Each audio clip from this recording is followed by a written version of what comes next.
Coca কোলাকে নিয়ে আজকে কিন্তু অনেক তুলপাড় একটা কাহিনী ঘটে গিয়েছে।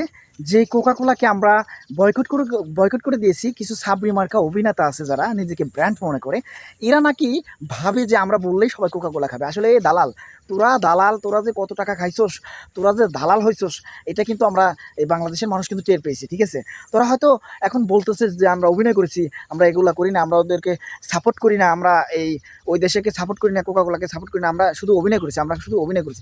আরে বোকাচোদা, তোরা যদি সাপোর্টই না করতে তাহলে ওইদিকে যাবি কেন? আমার পছন্দ না, আমি ওইদিকে যাবো না। তোরা নিজেকে ব্র্যান্ড মনে করে যে আমরা কোকা কোলার অ্যাড করবো, সবাই আমাদের দিকে খাবে, আমি তো ভাইরাল হয়েছি। আরে বোকাচোদা, বাংলাদেশের মানুষের ভিতরে মানবতা আছে, ঠিক আছে, মানবতা আছে। একটা নিকৃষ্ট দেশের কোকা কোলা তোরা যে অ্যাড করস, তোরা দেখতেছোস বাংলাদেশের ভিতরে আমরা কত বয়কট করতেছি, আমরা ওই পণ্যগুলো বয়কট করতেছি, এটা দেখতেছোস, শুনতেছোস। তার ভিতরে তোরা কি করলি? উল্টা এই কোকা কোলার দালাল হয়ে তোরা এই অ্যাড করা শুরু করে দিলি যে আমরা বললে সবাই খাবে। বয়কট করা হবে, এরা ক্ষমা চেলেও ওদেরকে ক্ষমা করা হবে না। এরা জেনে বুঝে কাজ করেছে, এটা সবাই জানে। এটা কোকা কোলার দালাল হয়ে গেছে। বোকাচোদা, এদেরকে বয়কট করে দিতে হবে।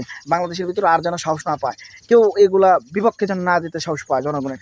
এদেরকে এমন বয়কট করবেন, এরা সবাই যেন ভয় পেয়ে যায়। তাই বাংলাদেশের ভিতরে যাদের মানবতা আছে তারা এদের নাটক দেখবেন না, যাদের ভিতরে মানবতা নাই, যারা নিকৃষ্ট মানুষ, তারাই এদের নাটক দেখবেন।